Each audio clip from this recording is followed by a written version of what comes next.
Muy buenos días, señor presidente. Janet Galindo, de Grupo Transmedia La Chispa, Campeche, Yucatán, Quintana Roo, Tabasco, Ciudad de México y Petrolera. Con respecto a los temas y los pendientes que hay que sacar a nivel legislativo, ¿qué es lo que falta aún? Y con lo que ya se ha llevado a cabo, ¿qué se necesita para reforzar todos estos temas y dejar bien sustentadas las bases de la 4T? Bueno, en lo general se ha avanzado. Estoy muy contento, satisfecho, porque se logró desde hace algún tiempo el que se elevara a rango constitucional el derecho a la pensión a los adultos mayores, la pensión para discapacitados, también que sea un derecho constitucional el recibir becas para estudiar si se trata de familias de escasos recursos económicos, y el derecho a la salud. Eso ya se logró. Se logró también el que sea delito grave la corrupción, que no lo era. Esa fue una reforma importante. Se logró también algo que nos ha ayudado mucho, el que no se condonen impuestos a los llamados grandes contribuyentes, que esté prohibido constitucionalmente. Y otras reformas en beneficio de los trabajadores, por ejemplo, el reducir el costo de administración de las AFORES, las comisiones que eran muy altas, se logró reducir para que el trabajador tenga más beneficios y pueda, al retirarse, tener una pensión justa, porque las reformas que se hicieron en el periodo neoliberal no garantizan el que se entregue al trabajador jubilado lo que ganaba mientras estaba laborando. Fueron reformas antipopulares, yo les diría perversas, para que un trabajador al jubilarse recibiera del 30% de su salario vigente mientras laboraba, cuando mucho el 50%.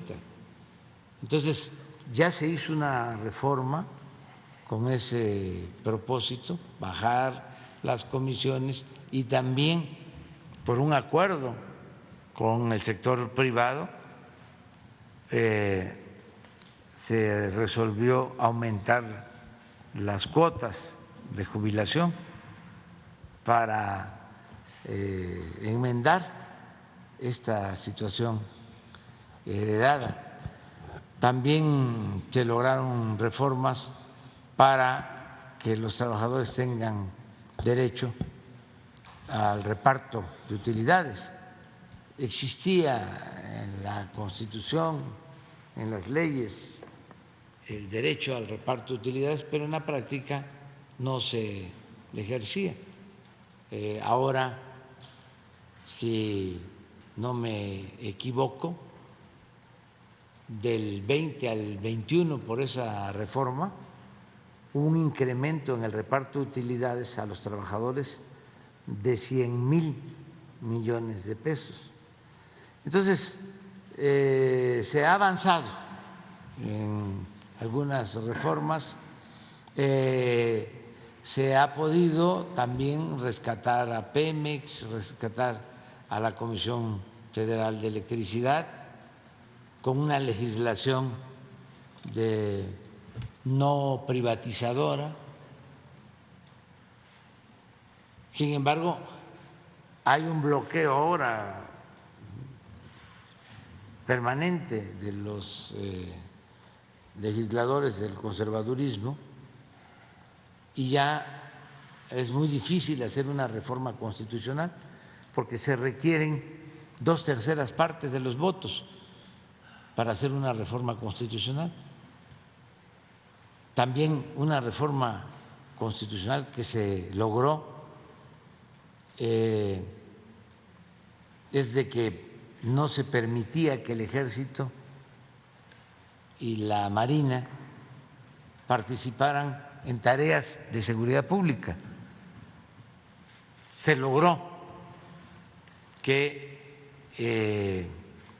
se permita el apoyo de seguridad pública y de la Marina.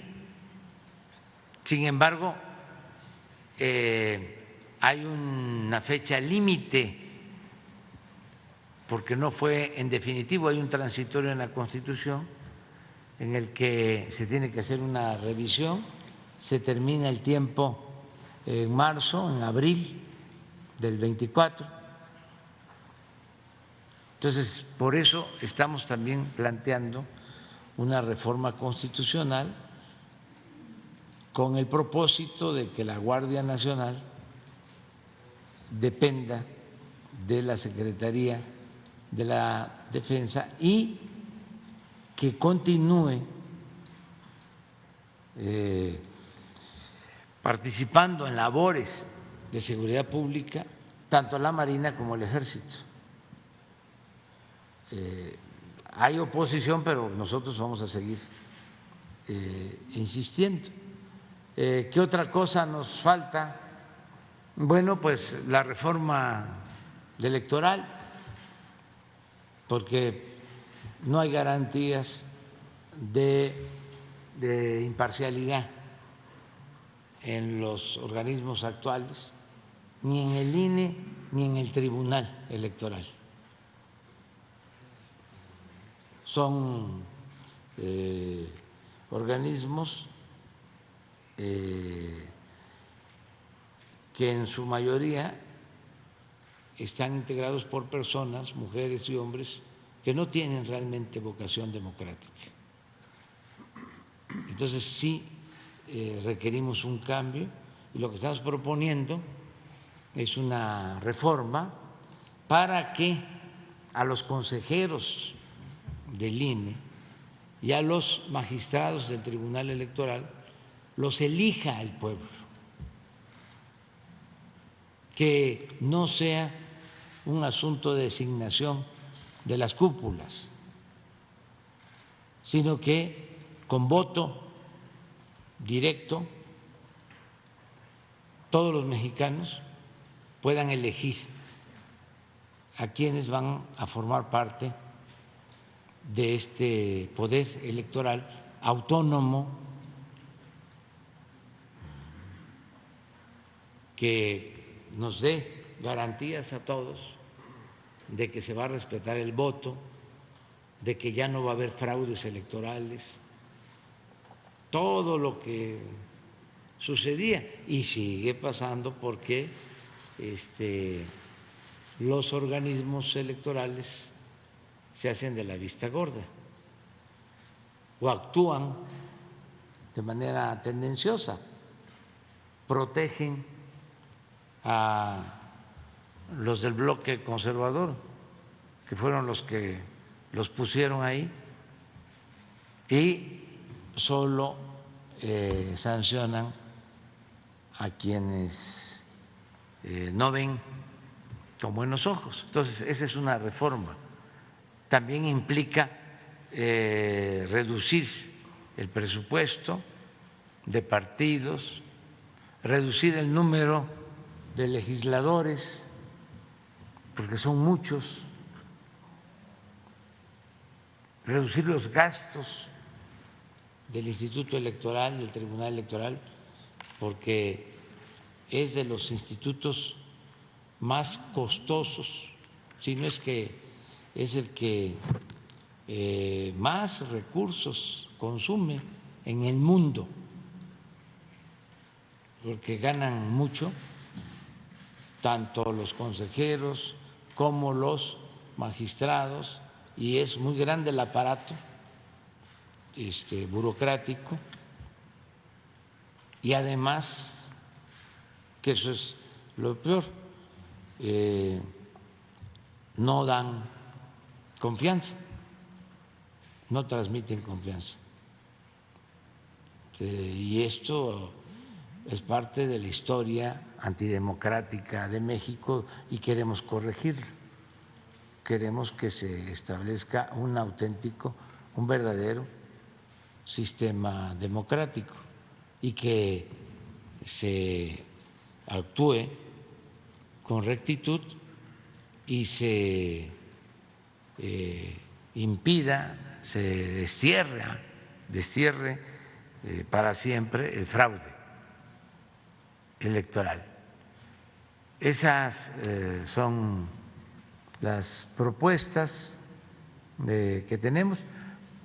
Lo de horario de verano, que eso ya se envió, y posiblemente algo que tenga que ver con el manejo del agua hacia adelante, porque sí, ya tenemos que poner orden en el caos, en todo lo que tiene que ver con las concesiones, los permisos de agua, porque ya no se tiene este recurso en el país, en algunas regiones, y se sigue, por corrupción, se sigue entregando concesiones